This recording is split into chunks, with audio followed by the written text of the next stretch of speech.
Para mahasiswa sekalian, perubahan skala besar organisasi biasanya membutuhkan perubahan budaya organisasi yang akan berpengaruh langsung pada tiap-tiap bawahan.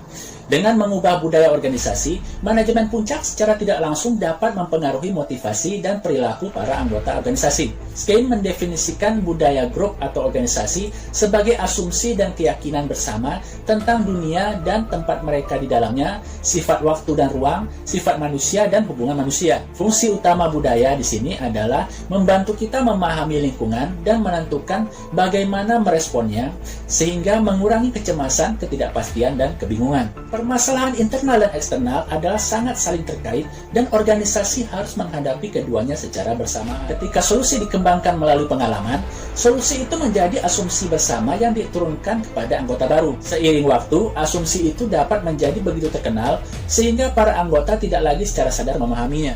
Para pemimpin dapat mempengaruhi budaya organisasi dalam berbagai cara yang umumnya dapat dikelompokkan menjadi dua kategori besar. Satu, pendekatan mencakup tindakan langsung oleh pemimpin, dan yang lain melibatkan penciptaan atau modifikasi program, sistem, struktur organisasi, fasilitas, dan bentuk budaya formal. Dampak pemimpin pada budaya menjadi lebih kuat bila dua pendekatan ini konsisten. Para pemimpin menyampaikan nilai mereka ketika mereka menjabarkan visi organisasi, membuat pernyataan tentang nilai dan prinsip yang penting, dan merumuskan tujuan serta strategi jangka panjang untuk mendapatkan hal tersebut. Cara pemimpin mengkomunikasikan nilai dan harapan mereka adalah dengan melakukan tindakan yang menunjukkan loyalitas, pengorbanan diri, dan layanan di luar panggilan tugas. Dengan memberikan perhatian terhadap sesuatu, pemimpin mengirimkan pesan bahwa hal tersebut merupakan hal yang penting. Respon pemimpin terhadap krisis bisa mengirimkan pesan kuat tentang nilai dan asumsi. Pemimpin yang berkomitmen mendukung suatu nilai, bahkan ketika dalam kondisi yang krisis, akan mengambil tindakan yang akan membuktikan upaya mempertahankan nilai tersebut. Cara mempengaruhi berikutnya dapat dilakukan melalui program dan sistem. Anggaran, sesi perencanaan, laporan, prosedur peninjauan kerja, dan program pengembangan manajemen formal bisa digunakan untuk menekankan sejumlah nilai dan keyakinan tentang perilaku yang tepat. Program orientasi bisa digunakan untuk mendidik karyawan baru dan mengajari mereka tentang budaya organisasi. Program pelatihan yang didesain untuk meningkatkan keterampilan jabatan dan pendamping resmi yang dipilih juga bisa digunakan untuk mengajari pekerja tentang ideologi organisasi. Juga di sini bisa digunakan program magang, pelatihan, atau penugasan khusus untuk bekerja di subunit organisasi yang memiliki budaya kuat. Selanjutnya ada kriteria imbalan dan keputusan tentang karyawan. Kriteria yang digunakan sebagai dasar untuk mengalokasikan imbalan yang konkret akan memberikan tanda apa yang dihargai oleh organisasi itu. Pengakuan resmi dalam perayaan dan pujian informal akan mengkomunikasikan perhatian dan prioritas dari pemimpin. Kegagalan untuk mengakui kontribusi dan pencapaian mengirimkan pesan bahwa kontribusi dan pesan itu adalah sesuatu yang tidak penting. Kriteria yang ditekankan dalam perekrutan, penyeleksian, promosi, dan pemecatan orang memberi cara lain untuk mengkomunikasikan nilai juga. Dampak pada budaya lebih kuat bila organisasi ini memberikan informasi realistis tentang kriteria dan persyaratan untuk sukses. Cara mempengaruhi berikutnya adalah melalui desain struktur dan fasilitas organisasi. Rancangan struktur bisa merefleksikan nilai dan keyakinan tentang orang dan proses. Struktur terpusat mencerminkan keyakinan bahwa hanya pemimpin yang dapat menentukan apa yang terbaik. Sedangkan struktur terdesentralisasi atau penggunaan tim yang mengelola diri sendiri mencerminkan keyakinan atas inisiatif individu dan tanggung jawab bersama. Desain fasilitas bisa juga merefleksikan nilai dasar. Penyediaan kantor yang serupa dan memiliki fasilitas makan yang sama bagi semua karyawan adalah konsisten dengan nilai egalitarian atau persamaan dalam perlakuan. Cara mempengaruhi terakhir di sini adalah melalui bentuk budaya. Nilai dan keyakinan juga dipengaruhi bentuk budaya seperti simbol, slogan, ritual, dan upacara. Perubahan bisa berupa penghilangan bentuk budaya yang ada yang menjadi simbol ideologi lama, memodifikasi bentuk budaya yang ada untuk memperlihatkan ideologi baru, dan penciptaan bentuk budaya baru. Contohnya di sini adalah membentuk ideologi baru yang menekankan efisiensi, sifat kompetitif, dan kemandirian. Perubahan simbol bisa berupa nama baru, logo baru, dan berbagai tampilan baru untuk publikasi.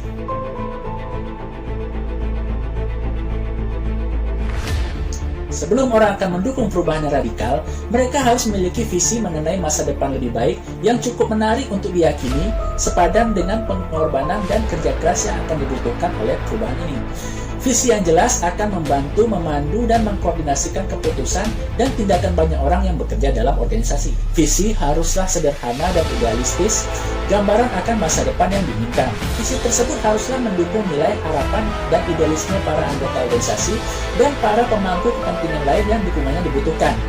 Visi itu harus menekankan sasaran ideologis jangka panjang, menantang, tapi realistis.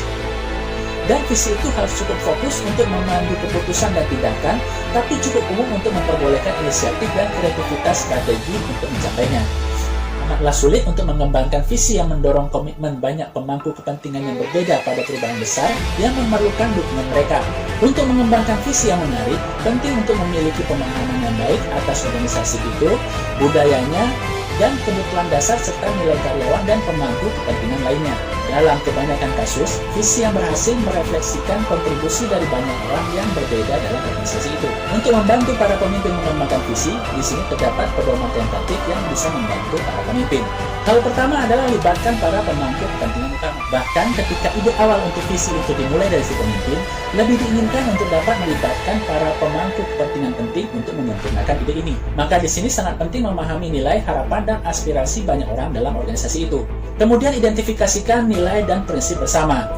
Bila visi mencakup nilai dan prinsip bagi sebagian besar orang dalam organisasi, hal itu kemungkinan akan menghasilkan komitmen mereka. Identifikasikan tujuan strategi dengan daya tarik yang luas. Identifikasi tujuan kinerja khusus yang menantang dan relevan dengan misi organisasi. Kemudian minta orang mendiskusikan kegunaan relatif berbagai tujuan dan alasan mengapa tujuan itu penting. Carilah nilai dan prinsip bersama yang dapat menjadi dasar bagi visi dengan daya tarik yang luas. Identifikasikan elemen yang relevan dengan ideologi lama. Carilah nilai dan prinsip yang akan terus relevan bagi organisasi itu dalam beberapa waktu mendatang. Terkadang nilai tradisional yang diremehkan atau diabaikan dapat berfungsi sebagai dasar untuk visi yang baru. Lalu yang dapat dilakukan adalah menghubungkan visi itu dengan kompetisi inti. Visi yang berhasil harus dapat dipercaya, artinya bahwa harus ada dasar bagi orang untuk meyakini bahwa visi itu dapat dicapai. Satu cara untuk membangun optimisme pengikut tentang visi adalah dengan mengkaitkan kemampuan mereka dengan kemampuan kolektif untuk memecahkan masalah dan mengatasi hambatan yang sulit. Di sini pemimpin bisa menggunakan keberhasilan ini guna membangun keyakinan akan kemampuan mereka untuk melakukan hal itu lagi. Lalu yang dapat dilakukan adalah terus nilai dan sempurnakan visi tersebut. Visi berhasil akan berubah dari waktu ke waktu. Ketika strategi untuk mencapai visi itu diterapkan, orang dapat belajar lebih banyak tentang apa yang mungkin dan apa yang tidak mungkin. Ketika terdapat kemajuan pencapaian visi tersebut, kemungkinan baru dapat ditemukan dan tujuan yang terlihat tidak realistis secara mendadak bisa menjadi dapat dicapai.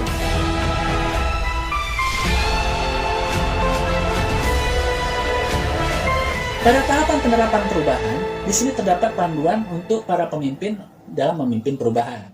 Implementasi perubahan yang berhasil di organisasi membutuhkan kisaran perilaku pemimpin yang luas. Pada tabel berikut terdapat pedoman untuk menerapkan perubahan besar. Pertama, ciptakan perasaan mendesak mengenai perlunya perubahan. Lalu komunikasikan visi yang jelas tentang manfaat yang akan diperoleh.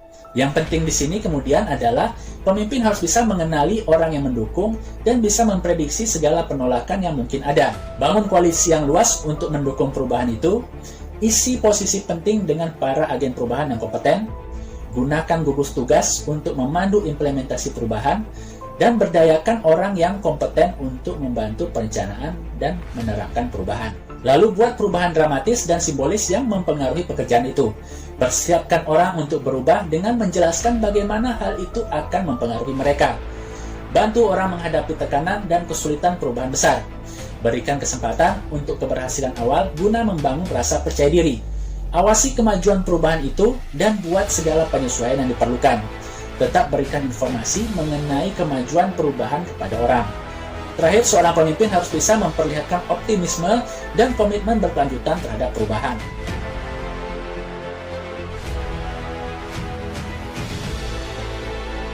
Lingkungan kebanyakan organisasi akan makin menjadi dinamis dan kompetitif. Kompetisi akan menjadi semakin keras, harapan pelanggan akan semakin meningkat, dan hanya tersedia sedikit waktu untuk mengembangkan dan memasarkan produk atau jasa baru, sehingga produk atau jasa yang sudah ada ini segera akan menjadi usang. Agar berhasil dalam lingkungan yang selalu berubah ini, organisasi harus memiliki orang pada tiap-tiap tingkatan yang berorientasi menuju peningkatan dan pembelajaran yang berkelanjutan. Pembelajaran organisasi melibatkan perolehan dan penggunaan pengetahuan baru. Maka di sini seorang pemimpin harus bisa mendorong apresiasi terhadap fleksibilitas dan inovasi.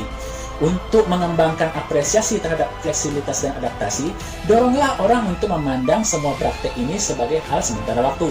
Doronglah bawahan dan rekan sejawat untuk mempertanyakan asumsi dasar tentang pekerjaan dan untuk berpikir kreatif ketika memecahkan masalah. Doronglah orang untuk menerapkan ide kreatif guna menyempurnakan proses kerja. Doronglah dan dukunglah praktek pembelajaran dan program peningkatan kualitas yang relevan seperti Six Sigma, Total Quality Management, dan siklus kualitas. Lalu pemimpin juga harus bisa mendorong dan memfasilitasi pembelajaran oleh individu dan tim.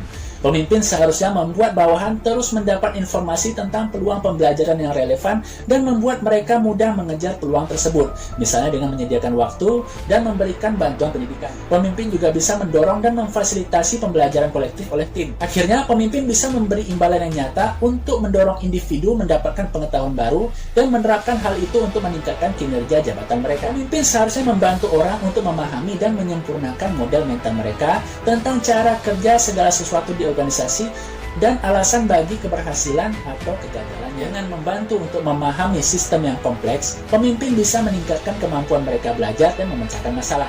Kemudian pemimpin harus bisa membuat orang-orang dalam organisasi untuk bisa menarik pelajaran dari kejutan dan kegagalan.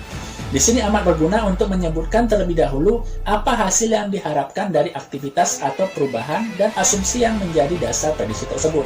Buatlah prediksi dan alasan khusus untuk membuat mereka menjadi bagian reguler dari proses perencanaan, dan buatlah evaluasi hasil untuk memprediksi bagian reguler dari proses kaji ulang setelah beraktivitas. Pemimpin harus bisa mendorong bawahan untuk menyebarkan ide dan pengetahuan yang relevan kepada orang lain. Pemimpin harus bisa mendorong bawahan untuk menyebarkan ide dan pengetahuan yang relevan kepada orang lain dalam organisasi yang bisa menggunakan hal itu untuk meningkatkan kinerja mereka. Dorong bawahan untuk mendukung dan menggunakan program manajemen pengetahuan. Undang pakar atau konsultan dari luar untuk menginformasikan anggota unit atau tim tentang penemuan, teknologi baru, dan praktek yang sudah disempurnakan yang relevan. Satu cara untuk meningkatkan jumlah ide kreatif adalah dengan menetapkan sasaran inovasi bagi individu atau tim. Sebagai contoh di sini, pertemuan khusus bisa dijadwalkan tiap-tiap bulan atau per 3 bulan untuk mendiskusikan ide ini dan meninjau kemajuannya. Sasaran juga dapat ditetapkan untuk aplikasi ide guna menyempurnakan produk dan proses kerja tersebut. Hargai perilaku yang berjiwa kewirausahaan. Karyawan yang menemukan produk baru atau menyarankan cara untuk menyempurnakan produk dan proses yang telah ada seharusnya menerima pengakuan yang layak dan penghargaan yang setara. Itu juga terhadap individu yang berfungsi sebagai sponsor, penasehat, dan jawara inovasi.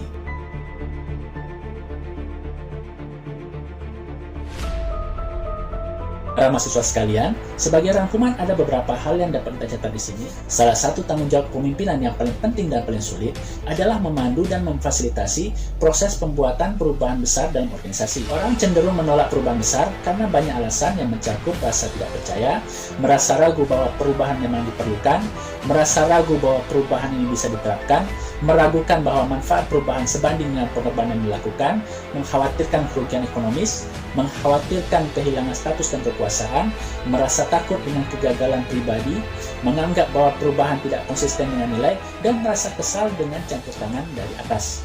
Perlawanan harus dipandang sebagai respon defensif yang normal, bukan sebagai kelemahan karakter atau tanda ketidaktahuan.